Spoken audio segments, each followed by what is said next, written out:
இந்த முதல்வர் ஜெயலலிதா அவருடைய மறைவுக்கு பிறகு கட்சி 4 வருஷத்தை நல்லபடியாக நடத்தியிருக்கிறாரு. 2-3 கிட்டத்தட்ட 10 தேர்தலுக்கு மேலே சந்திச்சிருக்கிறாரு. இன்னும் அந்த கட்சி கட்டுக்கோப்புன்னு இந்த தொண்டர்களை சிதற விடாமல் பார்த்துக்கிறது பெரிய விஷயம். இல்லை கட்சியை கைப்பற்றி வச்சிருக்கிறாரு, கட்டுக்கோப்பாக வச்சிருக்கிறாரு. ஆனால் வெற்றி அடையலையே. இப்போ இன்னுமே பொதுவெளிகளில் வலைத்தளங்களில் 10 தோல்வி பழனிசாமின்னு பேசிட்டு இருக்காங்கல்ல ஓபிஎஸ் ஆதரவாளர்கள், சசிகலா ஆதரவாளர்கள். ஏன் ஜெயிக்க முடியல? இல்லை ஜெயிக்க முடியலன்றது அவர் எடப்பாடி பழனிசாமி தான் காரணம் சொல்லுவீங்க, இல்லை கூட்டணி எல்லாம் சேர்ந்தது அதற்கு பின்னாடி இருக்கக்கூடிய அரசியல் காரணங்கள்? அரசியல் காரணம் என்று எடப்பாடி பழனிசாமியுடைய பிடிவாதத்தால் கட்சி பலகீனமாயிடுச்சு. பொதுவெளிகளில் மக்கள் மத்தியிலே சந்தேக பார்வை வந்துடுச்சு. இது ஜெயிக்காது அப்படிங்கிற மாதிரியான வந்துடுச்சு. அதனால தானே தொடர் தோல்விகள். ஒருத்தங்க கட்சி ஆரம்பிச்சிட்டாங்க, இன்னொருத்தர் ஓபிஎஸ் அவர் முன்னாள் முதல்வராக இருந்தவர். நமக்கு பல விஷயம் நம்ம தொடர்ச்சியாக பேசியிருக்கோம். அவர் திமுகவில் தஞ்சமடைய போவதாக பல செய்திகள் வந்துட்டு இருந்தது, தகவல் அப்படிங்கிற அடிப்படையில் வந்துட்டு இருந்ததுல. மரியாதைக்குரிய திரு ஓபிஎஸ் அவர்களை பொறுத்தவரைக்கும் அவரும் கடைசி வரைக்கும் போராடி பார்த்தார். சட்ட ரீதியாகவும், தார்மீக ரீதியாகவும், அரசியல் ரீதியாகவும் போராடி பார்த்தார். தனக்கு பதவி பொறுப்பு எதுவுமே வேண்டாம், தன்னை நம்பி வந்திருக்கிற அந்த உரிமை மீட்பு கழகத்தினுடைய நிர்வாகிகளை பூரா அப்படியே அகாமடேட் பண்ணிட்டு அவர்களை ஒன்றிணைத்து விட்டு நாம் விலகலாம் என்று கூட கருதி கடைசி வரைக்கும் பேச்சுவார்த்தை நடத்துறாங்க. அப்போ அந்த ஆளுமை மிக்க 2 தலைவர்கள் குறிப்பிடறல, மரியாதைக்குரிய புரட்சி எம்ஜிஆர், செல்வி ஜெயலலிதா, அவங்க இந்த கட்சிக்காக பாடுபட்டதில் 100% 1 எடப்பாடி பழனிசாமி பாடுபடலை. நீங்க சொன்னீங்கல்ல கட்டுக்கோப்பா வச்சிருக்காரு. அவருக்கு இருந்த அந்த முதலமைச்சர் என்கிற அதிகாரம், பணபலம், படைபலத்தை வச்சு கட்சியை கைப்பற்றி வைத்திருக்கிறார். காப்பாற்றி வைத்திருந்தால் வெற்றி கிடைத்திருக்கும். இன்றைக்கும் சொல்லுகிறேன், 2026 தேர்தலுக்கு பிறகு அதிமுக தோற்றாலும் அதிமுக இருக்கும். ஆனால் அதில் இருக்கிற ஏராளமான நம்முடைய அரசியல் எதிர்காலம் முக்கியம் என்று கருதுகிற 40 வயதுக்கு கீழ்ப்பட்டவர்கள்லாம் பிடிமாறி விடுவார். திமுக தாவேக அப்படின்னு போயிடும். ஏனென்றால் இந்த தேர்தலில் வெற்றி பெறவில்லை என்றால் இன்னும் 5 ஆண்டுகள் போராடி அதிமுகவை ஆட்சிக்கு கொண்டு வருவதற்குரிய வல்லமை, ஆளுமை எடப்பாடி பழனிசாமிக்கு இல்லை என்பதை அவர்கள் உணரத் தொடங்கி விடுவார்கள்.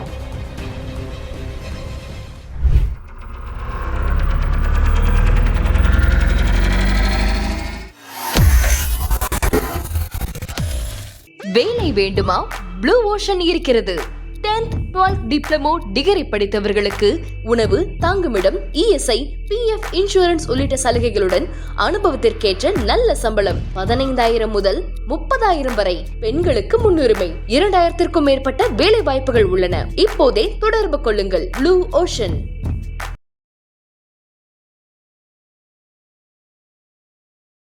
ஐத்தமிழ் நேயர்களுக்கு வணக்கம். இன்றைய நேர்காணலில் நம்மோடு இணைந்திருக்கிறார் திராவிட இயக்க ஆய்வாளர் திரு துரை கருணா அவர்கள். பல்வேறு அரசியல் நிகழ்வுகள் குறித்து நம்ம பேசுகிறோம். தொடர் வணக்கம். வணக்கம். திமுக அதிமுக பற்றி நம்ம போன அமர்வில் பேசியிருந்தோம். இந்த அமர்வில் புது செய்திகள், அதாவது சசிகலா புதுசாக கொடியை அறிமுகப்படுத்தியிருக்கிறாங்க. கருப்பு, வெள்ளை, சிவப்பு, எம்ஜிஆர், அண்ணா, ஜெயலலிதா அவருடைய புகைப்படங்களோட அறிமுகப்படுத்தியிருக்கிறாங்க. அறிமுகப்படுத்தினதோட சேர்த்து என்ன சொல்கிறாங்கன்னா, அதிமுக இதுவரை 10 முறை தோல்வியை கண்டுள்ளது, இப்போது அதிமுக அழிந்து வருகிறதுன்ற வார்த்தையெல்லாம் கூட பயன்படுத்தியிருக்கிறாங்க. அப்படி அழிந்து வரக்கூடிய சூழலில் தான் அதிமுக இருக்கா? அப்படி அழிந்து வருது அப்படின்னா என்டிஏ எப்படி கூட்டணி வராங்க அப்படிங்கிற பல கேள்விகள் இருக்குது. இதுலேருந்து நம்ம தொடங்குவோம். அனைத்து இந்திய அண்ணா திராவிட முன்னேற்ற கழகத்தினுடைய பொதுச் செயலாளராக எடப்பாடி பழனிசாமி வந்ததற்கு பிறகு அது ஒரு சரிவை, பின்னடைவை நோக்கி போகுதுங்கிறது தான் அந்த தாக்கத்தின் வெளிப்பாடாக தான் திருமதி வி.கே. சசிகலா அவருடைய பேட்டியை பார்க்குறோம். 2021 தேர்தலில் அவங்க நேரடி அரசியலுக்கு வராமல் மீண்டும் அனைத்து இந்திய அண்ணா திமுக ஆட்சி அமையட்டும், நான் ஒதுங்கி இருக்கிறேன் அப்படின்னு சொல்லி ஒதுங்கி இருந்தாங்க. 21 தேர்தலில் வர முடியல. ஸோ தேர்தல் தோல்விக்கு பிறகு இவர் நேரடி அரசியலுக்கு வந்திருக்கணும், அப்போ வரல. 2024 இந்த அனைத்து இந்திய அண்ணா திராவிட முன்னேற்ற கழக வரலாற்றில் இல்லாத அளவுக்கு இந்த 52 ஆண்டு கால அரசியல் பயணத்தில் மிகப்பெரிய சரிவை, பின்னடைவை, பெரும் தோல்வியை அதிமுக சந்திச்சிருக்கு. நம்ம பல பதிவுகளில் பேசியிருக்கோம். இந்த 39 நாடாளுமன்ற தொகுதியில் 15 தொகுதிகளில் 3வது இடம், 7 தொகுதிகளில் கட்டுத்தொகையை இழந்திருக்குன்னு. அப்போ அந்த அசம்பிள் செக்மெண்ட் வைஸ் அந்த 234 தொகுதிகளையும் நாம் பார்த்தோம்னா 11 தொகுதிகளில் தான் அதிமுக வெற்றி பெற்று, கிட்டத்தட்ட 100க்கும் மேற்பட்ட தொகுதிகளில் கட்டுத்தொகை இழந்திருக்கிறது. சட்டமன்ற தொகுதி வாரியாக 100க்கும் மேற்பட்ட தொகுதிகளில் 2ஆம் இடம், 3ஆம் இடம் போயிருக்கு. இதை அறிந்துதான் கட்சியினுடைய நிலைமை சரியில்லை, தேர்தல் கள யதார்த்தமும் வேறு மாதிரியாக இருக்கிறது. எனவே இந்த ஒன்றுபட்ட ஒருங்கிணைந்த அதிமுக தான் 2026 வெற்றி பெற முடியும் என்று கருதித்தான் புரட்சித் தலைவர் எம்ஜிஆர், அம்மா செல்வி ஜெயலலிதா காலத்தில் பயணித்த மூத்த முன்னோடிகள் 6 பேர், நம்ம கடந்த 1 வருஷம் அதை தான் பேசிகிட்டு இருக்கோம், அதை போய் வலியுறுத்துகிறாங்க. எடப்பாடி பழனிசாமி ஒப்புக்கொள்ளவில்லை. திரு ஓபிஎஸ், திரு சசிகலா, மேலும் அதிருப்தியில் இருப்பவர்கள் எல்லாம் நாம் அரவணைத்து ஒருங்கிணைத்து மீண்டும் வலிமை மிக்க புரட்சித் தலைவர் எம்ஜிஆர் செல்வி ஜெயலலிதா காலத்தில் இருந்து அந்த ஆகப்பெரிய அதிமுகவை உருவாக்கினால்தான் இது தேர்தல் களத்தில் திமுகவை வீழ்த்த முடியும் என்கிற நம்பிக்கை பொதுவெளிகளில் வாக்காளர்கள் மத்தியில் கட்சி தொண்டர்கள் மத்தியிலேயே வரும். அப்படி வந்தால்தான் திமுகவை வீழ்த்த களமாடுவார்கள், தீவிரமாக எதிர்த்து வேலை செய்வாங்க. அந்த நிலைப்பாடு 2024 தேர்தலில் இல்லை. இப்போ 2,17,00,000 உறுப்பினருக்கு அட்டை கொடுத்துட்டோன்னு எடப்பாடி பழனிசாமி சொன்னார். என்ன வாக்கு? ஒரு 88-90 லட்சம் வாக்கு தான் வாங்க முடிஞ்சது. அப்போ கிட்டத்தட்ட 1 கோடிக்கும் மேற்பட்ட அதிமுக தொண்டர்கள், காலமெல்லாம் ரெட்டலைக்கு வாக்களித்த தொண்டர்களே ஓட்டு போடலை, கார்டு வச்சிருந்த தொண்டர்கள் ஓட்டு போடலை. அதுதான் நம்ம பார்க்கணும். என்ன சொல்கிறாங்க, அது பார்லிமெண்ட் தேர்தல், நம்ம பிரதமர் யாருன்னு சொல்லலை அப்படின்னு. தேர்தல் களத்தில் ரெட்டலை இருக்கிறதுனா வாக்குச்சாவடிக்கு போய் ரெட்டலைக்கு போடணுங்கிற அந்த உணர்வு தானே இருக்கும். அது இல்லை என்கிற பொழுது தான் இந்த மூத்த முன்னோடிகள் போய் சொல்கிறாங்க வேறு மாதிரி இருக்குன்னு. அவருடைய பிடிவாதத்தால் தொடர்ந்து இந்த பின்னடைவு சரிவு போயிட்டுருக்கு. இந்த 2024 தேர்தலுக்கு பிறகு தான் இனியும் நான் பொறுத்திருக்க மாட்டேன் அப்படின்னு சொல்லிட்டு திருமதி சசிகலா வர்றாங்க. இந்த தரப்பிலிருந்து பேசுகிறாங்க. எடப்பாடி தரப்பிலிருந்தும் நான் சொன்ன அந்த 6 பேரில் ஒரு 3-4 பேர் செல்வி ஜெயலலிதாவுடைய நீங்கள் எஸ்பி வேலுமணி ஆகட்டும், செங்கோட்டையன் ஆகட்டும், அங்கே இருக்கிற போது பொறுமையாக இருங்கம்மா, நம்ம கன்வின்ஸ் பண்ணிடலாம் அப்படிங்கிற மாதிரி. அதனால் இன்னும் ஒரு 2 ஆண்டுகள் 2024லேருந்து 2025 வரைக்குமே அவங்க காத்திருக்கிறாங்க. இப்போ தேர்தலை எதிர்கொள்கிற நேரத்தில் பிடிவாதமாக திரு எடப்பாடி பழனிசாமி ஒருபோதும் இவர்களுக்கு இடமில்லைங்கிற போது அப்போ அவர்கள் குறிப்பிட்டபடி ஒரு அழிவுப்பாதையை நோக்கி போகுதுங்கிறது யதார்த்தம் தானே. அதை மீட்டெடுக்க வேண்டும் என்கிற கருத்தாக்கத்தின் அடிப்படையில் ஒரு அரசியல் இயக்கத்தை அவங்க தொடங்கிறதா அறிவிச்சிருக்காங்க. மறைந்த முதல்வர் ஜெயலலிதா அவருடைய மறைவுக்கு பிறகு கட்சி 4 வருஷத்தை நல்லபடியாக நடத்தியிருக்கிறாரு. 2-3 கிட்டத்தட்ட 10 தேர்தலுக்கு மேலே சந்திச்சிருக்கிறாரு. இன்னும் அந்த கட்சி கட்டுக்கோப்புன்னு இந்த தொண்டர்களை சிதற விடாமல் பார்த்துக்கிறது பெரிய விஷயம் இல்லை. இல்லை கட்சியை கைப்பற்றி வச்சிருக்கிறாரு, கட்டுக்கோப்பாக வச்சிருக்கிறாரு. ஆனால் வெற்றி அடையலையே. இப்போ இன்னுமே பொதுவெளிகளில் வலைத்தளங்களில் 10 தோல்வி பழனிசாமின்னு பேசிகிட்டு இருக்காங்கல்ல ஓபிஎஸ் ஆதரவாளர்கள், சசிகலா ஆதரவாளர்கள். ஏன் ஜெயிக்க முடியல? ஏன் இந்த வாக்குகள் வரலை? இல்லை, இப்போ ஜெயிக்க முடியலன்றது அவர் எடப்பாடி பழனிசாமி தான் காரணம் சொல்லுவீங்க, இல்லை கூட்டணி எல்லாம் சேர்ந்தது அதற்கு பின்னாடி இருக்கக்கூடிய அரசியல் காரணங்கள்? அதாவது அது அரசியல் காரணம் என்று எடப்பாடி பழனிசாமியுடைய பிடிவாதத்தால் கட்சி பலகீனமாயிடுச்சு. சரி, பொதுவெளிகளில் மக்கள் மத்தியிலே சந்தேக பார்வை வந்துடுச்சு, இது ஜெயிக்காது அப்படிங்கிற மாதிரியான வந்துடுச்சு. அதனால தானே தொடர் தோல்விகள். அப்போ இனி ஒரு தோல்வியை அதிமுக தாங்காது அப்படிங்கிறதுக்காக தான் எல்லாரும் ஒன்று சேருவோம்னு சொல்கிறாங்க. பிடிவாதமாக இருக்கிறார். நீங்கள் இப்போ திராவிட முன்னேற்ற கழகம் 1 வருஷமாகவே தேர்தல் பணியை தொடங்கிட்டாங்க. 2024 நாடாளுமன்ற தேர்தல் முடிந்த ஒரு வாரம் 10 நாளில் ஒரு செய்தியாளர் சந்திப்பில் 200+ வெற்றியை நோக்கி நாங்கள் பயணிக்கிறோங்கிறோம். இன்றைக்கி நீங்கள் தமிழ்நாடு பூரா பார்த்தீங்கன்னா வெல்வோம் 200, படைப்போம் வரலாறு, தலைகுனிய மாட்டோம், அது மாட்டோம் இது மாட்டோம்னு சொல்லிட்டு தேர்தலை நோக்கி அவர்கள் வெற்றி பாதையில் ஓடத் தொடங்கிட்டாங்க. நீங்கள் ஆட்சி அதிகாரத்துக்கு மாற்றத்தை கொண்டு வரும் என்று சொல்லுகிற பிரதான எதிர்க்கட்சியினுடைய என்ன வேலை நடக்குது, என்ன வியூகம் வைத்திருக்கிறாங்க? குறைந்தபட்சம் இப்போ என்டிஏவுக்கு இங்கே யார் தலைமை பொறுப்பு? எடப்பாடி பழனிசாமி தானே. எந்த அரசியல் கட்சியாவது கூப்பிட்டு பேசியிருக்கிறாரா? என்டிஏவில் பயணிக்கிற 2024 இருந்த ஒரு சிறிய கட்சிகள் இருக்குல்ல, ஐஜேகே பாரிவேந்தர், புதிய நீதி கட்சி ஏசி சண்முகம், ஜான் பாண்டியன், மக்கள் ஜனநாயக கட்சி ஜான் பாண்டியன், கிருஷ்ணமூர்த்தி, இப்படி குறைந்தபட்சம் அவர்களோடு தொடர்ந்து பயணித்து வருகிற தமாக ஜிகே வாசனை கூட அவங்க அழைச்சி பேசலை. அப்போ இந்த ஒருங்கிணைப்பு இல்லாத சூழலில், கட்சியும் பலகீனமாக இருக்கிற சூழலில் எப்படி வெற்றி பெற முடியும்? அதுதான் அவங்க சொல்கிறாங்க. தொடர்ந்து இந்த சரிவு பின்னடைவை நோக்கி போயிட்டு இருக்குது. இல்லை, இப்போ பின்னடைவு நோக்கி போயிட்டு இருக்குன்னு ஒரு குற்றச்சாட்டு வைக்கிறாங்க. இப்போ இவங்க தனி கட்சி ஆரம்பித்த பிறகு இன்னும் கூட்டம் பிரியும், பின்னடைவு தானே சந்திக்க போகுது அதிமுக. அதுதான் இத்தகைய பிடிவாதத்தோடு கட்சியை அழிவு பாதைக்கு கொண்டு செல்லுகிற எடப்பாடி பழனிசாமிக்கு பாடம் புகட்ட வேண்டும். அதனால தான் துரோகிகளை வீழ்த்துவோம், எதிரிகளையும் வீழ்த்தி ஆட்சி அதிகாரத்திற்கு அதிமுக கொண்டு வரணும்னு எடுத்திருக்காங்க. இப்போதைக்கு அது சாத்தியம் இல்லை. இப்போது இந்த தேர்தலை பொறுத்தளவில் மீண்டும் ஒரு பின்னடைவை சரிவை அதிமுக சந்திக்கிறதுல மாற்று கருத்து இல்லை. அவர்களுக்கு இந்த தேர்தல் மூலமாக எடப்பாடி பழனிசாமிக்கு பாடம் புகட்ட வேண்டும். கட்சி தோக்கும், அதில் மாற்று கருத்தே இல்லை. கட்சி தோற்றாலும் ஆட்சி அதிமுக, அனைத்து இந்திய அதிமுக, எடப்பாடி பழனிசாமி தலைமையிலான இந்த கட்சி தோற்பது உறுதிங்கிறது தான் தெரியுது. இப்போ எல்லோருடைய அந்த கருத்தும் அதுதான், சசிகலா உட்பட எல்லோருக்குமே. அப்போ முதல்ல வெற்றி தோல்வி ஆட்சி அதிகாரத்தை விட கட்சியை காப்பாற்ற வேண்டும். அப்போ அந்த கான்செப்டில் தான் வந்திருக்காங்க. தோற்றாலும் பரவாயில்லை. இப்போ அவங்க என்ன சொல்கிறாங்கன்னா 9 ஆண்டுகள் அமைதியாக இருந்தேன் அப்படின்ற ஒரு வார்த்தையை வேறு அவங்க பயன்படுத்துகிறாங்க. அப்போ இவ்வளோ நாள் எதுக்கு நீங்கள் அமைதியாக இருக்கணும்? நீங்கள் தானே அவரை அந்த பொறுப்பு உட்கார வச்சது நீங்கள் தானே. 9 ஆண்டு அமைதியாக இருந்துட்டு இப்போ நீங்கள் வந்து கட்சி இப்படி ஆயிடுச்சு அப்படி ஆயிடுச்சுன்னா அது காரணமே சசிகலா தானே, அப்படி தானே எடுத்துக்க முடியும். இல்லை இப்போ 4 ஆண்டுகள் சிறையில் இருந்தாங்க. சரி. சிறையிலிருந்து வந்த உடனே ஒரு தீவிர அரசியலில் நான் ஈடுபட போகிறேன் அப்படின்னு சொன்னாங்க. ஆமாம். ஆனால் தீவிர அரசியலில் ஈடுபட்டு மறுபடியும் ஜே அணி ஜா அணி மாதிரி பிரிந்து ஆட்சிக்கு வர முடியாத நிலை வந்துவிடுமோ அப்படிங்கிறதுனால நீங்கள் மீண்டும் அம்மா ஆட்சியை கொண்டு வருவதற்கு நாங்கள் வலிமையான சக்தியாக இருக்கிறோன்னு பேசுகிறீங்க. எடப்பாடி பழனிசாமி பேசுகிறார். அதனால் நான் தற்காலிகமாக ஒதுங்கி இருக்கிறேன், வெற்றி பெற்று அம்மா ஆட்சி வரட்டும் அப்புறம் பார்த்துக்கோன்னு ஒதுங்குறாங்க. வரலை. 2024 வரைக்கும் பார்க்குறாங்க, வரலை. நான் சொன்ன தலைவர்கள் முன்னணியினர் வந்து பொறுமையாக இருங்க, நம்ம சேர்த்துருவோம் அப்படின்னு கடைசி வரைக்கும் எதிர்பார்த்தார், பொறுமை காத்தார். மீண்டும் கட்சியில் பிளவு பிரிவு வேண்டாம், அது இன்னும் மோசமாக போயிடும், திமுகவுக்கு சாதகமாக போயிடும் அப்படின்னு பொறுத்திருக்கிறாங்க. ஆனால் கடைசி வரைக்கும் பிடிவாதமாக இருந்து கடந்த மாதம் டெல்லியிலேயே பத்திரிகையாளர் சந்தித்தவரே ஒருபோதும் இனி சசிகலா ஓபிஎஸ் அவர்களை சேர்க்க மாட்டோம், அதிமுகவில் இடமே இல்லை என்கிற பொழுது அப்போ என்ன நிலைப்பாடை எடுப்பாங்க? ஒரு எதிரியை வீழ்த்துவதற்கு நான் என்ன ஆயுதம் எடுக்க வேண்டும் என்று என் எதிரி தான் தீர்மானிக்கிறான். எந்த ஆயுதத்தை எடுக்கிறோன்னு தீர்மானிச்சிட்டாங்க. ஒரு துரோகியை வீழ்த்துவதற்கு எந்த ஆயுதத்தையும் எடுக்க தயார் என்கிற நிலைப்பாட்டுக்கு திருமதி வி.கே. சசிகலா வந்திருக்கிறார் அப்படின்னு தான் நான் பார்க்குறேன். ஒருத்தங்க கட்சி ஆரம்பிச்சிட்டாங்க, இன்னொருத்தர் ஓபிஎஸ் அவர் முன்னாள் முதல்வராக இருந்தவர், நமக்கு பல விஷயம் நம்ம தொடர்ச்சியாக பேசியிருக்கோம். அவர் திமுகவில் தஞ்சமடைய போவதாக பல செய்திகள் வந்துட்டு இருந்தது, தகவல் அப்படிங்கிற அளவு அடிப்படையில் வந்துட்டு இருந்தது. இல்லை உண்மையிலேயே அவர் திமுகவில் சேர்றாரு அப்படின்னா முன்னாள் முதல்வர் இன்னாள் முதல்வர் இவங்களுடைய அரசியல் பிரவேசம் எப்படி இருக்கும், இதனுடைய வளர்ச்சி வீழ்ச்சி எப்படி இருக்கும், அதிமுகவுக்கு எந்த அளவுக்கு டஃப் கொடுக்கும் அப்படிங்கிற கேள்விலாம் இருக்குது. இல்லை நிச்சயமாக மரியாதைக்குரிய திரு ஓபிஎஸ் அவர்களை பொறுத்தளவும் அவரும் கடைசி வரைக்கும் போராடி பார்த்தார். சட்ட ரீதியாகவும் தார்மீக ரீதியாகவும் அரசியல் ரீதியாகவும் போராடி பார்த்தார்.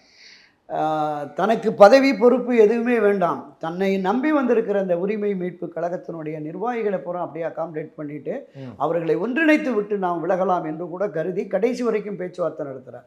இதில் மீடியேட்டராக இருந்த பாஜகவினுடைய தலைவர்கள்ட்டெல்லாம் இந்த விஷயத்த சொல்கிறார்.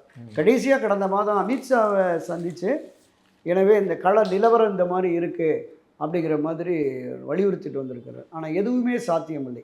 அதே போல் அங்கேயும் போய் ஓபிஎஸ்ஸுக்கும் இடமே இல்லை, அவர் பொதுக்குழு வந்து வெளியில் ஏற்றிருச்சு, நான் தனி மனிதனால் எதுவும் செய்ய முடியாது அப்படின்னு. ஆனால் மனம் இருந்தால் மார்க்கம் உண்டுங்கிறதா நமக்கு. ஒரு கட்சியின் பொதுக்குழு நடவடிக்கை எடுத்து ஒருவர் மீது நடவடிக்கை எடுத்து விட்டால் அவரை மீண்டும் இணைப்பதற்கு கட்சியின் பொதுச் செயலாளருக்கு அதிகாரம் இருக்கிறது. அவர் நினைத்தால் இணைக்கலாம். அந்த இணைப்பை அடுத்து நடக்கிற செயற்குழு பொதுக்குழுவில் அங்கீகாரம் பெறலாம். அதுதான் காலங்காலமான அணுகுமுறை. அதிமுக பைலாவில் அதுதான் இருக்குது. ஆனால் இவர் மறுக்கிறார். ஏனென்றால் மீண்டும் தன்னுடைய தலைமை பொறுப்புக்கு ஆபத்து வந்து விடுமோ, கட்சியை விட தன் சுயநலம் பெரிது என்று கருதுகிறார். கட்சி தோற்றாலும் பரவாயில்லை, அதிமுக பொதுச் செயலாளர்னு காலமெல்லாம் நாம் இருக்கலாம் அப்படின்னு இருக்கிறார். அந்த நிலைப்பாடு என்பது கட்சியை வெற்றி பாதைக்கு அழைத்து செல்லாதுங்கிறது தான் பொதுவெளி கருத்து, மக்களுடைய கருத்தாக இருக்கிறது. ஒரு மிகப்பெரிய இயக்கம் புரட்சித் தலைவர் எம்ஜிஆர் இந்த கட்சியை தொடங்கி தன் சொத்துக்களை அடமானம் வைத்து விற்று உயிரை பணயம் வைத்து இந்த கட்சியை காப்பாற்றினார். அடிக்கடி அண்ணன் காளிமுத்து சொல்லுவார், இந்த அதிமுக என்பது இரத்த தடாகத்திலே பூத்த தியாக தாமரை. பலாயிரக்கணக்கான தொண்டர்கள் ரத்தம் சிந்தி உயிரை பறி கொடுத்து வளர்த்த இயக்கம்.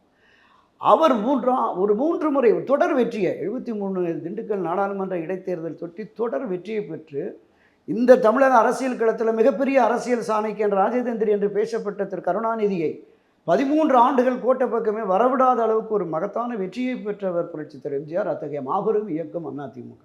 அவருடைய மறைவுக்கு பிறகு செல்வி ஜெயலலிதா பொறுப்பேற்று கிட்டத்தட்ட 37-38 ஆண்டுகளாக இந்த கட்சியை கட்டுக்கோப்பாக வைத்திருந்தார். இந்த இருவருக்குமே பிரச்சனைகள் இருந்தது. இந்த இருவரும் தலைவர்களை எதிர்த்து பலரும் வெளியில் போன காலங்கள்லாம் இருக்குது. ஆனால் அவர்கள் என்ன நினைச்சாங்கன்னா, கட்சி முக்கியம், கட்சியினுடைய எதிர்காலம் முக்கியம், கட்சியை நம்பியிருக்கிற இந்த கோடிக்கும் மேற்பட்ட தொண்டர்களின் அரசியல் வாழ்வு முக்கியம் என்று கருதித்தான் தன்னை எதிர்த்து களமாடிய அத்தனை பேரையும் இணைத்து அரவணைத்து கட்சியை வழி நடத்தினாங்க. அப்போ அந்த ஆளுமை மிக்க 2 தலைவர்கள் குறிப்பிடறல, மரியாதைக்குரிய புரட்சித் தலைவர் எம்ஜிஆர் செல்வி ஜெயலலிதா, அவங்க இந்த கட்சிக்காக பாடுபட்டதில் 100% 1 எடப்பாடி பழனிசாமி பாடுபடலை. நீங்கள் சொன்னீங்கள்ல கட்டுக்கோப்பாக வச்சுருக்காங்க. அவருக்கு இருந்த அந்த முதலமைச்சர் என்கிற அதிகாரம், பணபலம், படைபலத்தை வச்சு கட்சியை கைப்பற்றி வைத்திருக்கிறார். காப்பாற்றலை. காப்பாற்றி வைத்திருந்தால் வெற்றி கிடைத்திருக்கும். அவரை நம்பி யாரும் வர முடியல. அப்போ என்ன கேட்குறாங்க, 2 பெரும் தலைவர்கள், அவங்க கட்சிக்காக பாடுபட்டவங்க. நீங்கள் குறிப்பாக செல்வி ஜெயலலிதாவுடைய அரசியல் வாழ்வு இருக்குல்ல, அவங்க கிட்டத்தட்ட கட்சியை மிக வலுவான நிலையில் தான் புரட்சித் தலைவர் வச்சுட்டு போயிருந்தார்.